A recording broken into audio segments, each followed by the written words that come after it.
And now you join us for the Silver Goblets and Nickalls Challenge Cup, or the men's pair, as it is known. We have Boys and Bright on the bottom of your screen versus Peter and Willis on the top of your screen.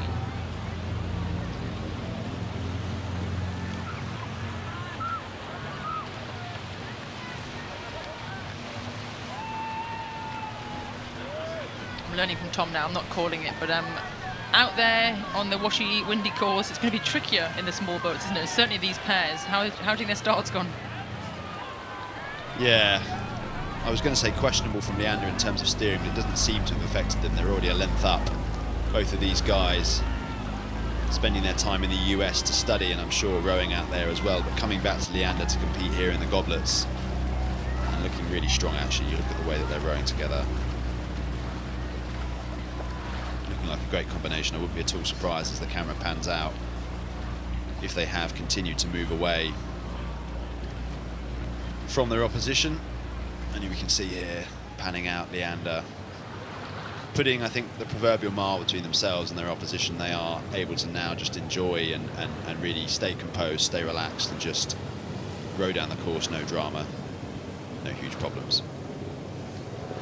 Yeah, it was a feisty start there from Matthew Peters and Joe Willis, but certainly lost contact somewhere between the barrier and the Forley, and the Leander pair, Peter Boys and Joe Bright, just managing to tap it along.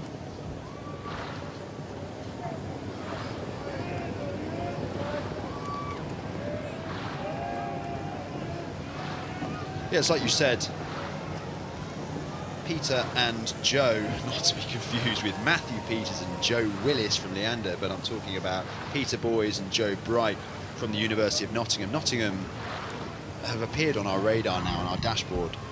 Jess, this is about the 4th or 5th time we've seen a crew from Nottingham racing on the Friday of Henley, so clearly a hotspot, clearly a bright spark regionally for rowing in the UK. I mean, it's had a long and entrenched history in rowing with the River Trent, and then also Home Pierre Point, which was I think it was our national rowing lake for a little while, not anymore. But it's great to see Nottingham building their resource, building their strength in depth, and some interesting little tidbits on these guys. One of the chaps, Peter Boys, is a PhD candidate in Horizon Centre for Doctoral Training, specialising in human-computer interaction at the University of Nottingham. So a bright future ahead of him, whatever he chooses to do. But here on the Henley stretch, they're not going to overcome Leander, that much is for sure, but they can enjoy, I hope, a row down the course. It's a prestigious achievement in itself to be able to compete on the Friday of Henley, but Leander just moving up towards the line, looking really composed and supremely confident, and I think they will have a pretty good shot at overall victory in this Silver Goblets and Nickalls Challenge Cup. Yeah, I apologise to the crew there, lots of Joes and Matthews and Joes and Peters, wrong way around for me, but yeah, nice paddle down from Leander. Both men here being members of Leander since they were juniors, so they know this course like the back of their hand. I'm sure many painful sessions down this course. Win there for Peters and Willis in the Silver Goblets and Nickalls Challenge Cup over Boys and Bright.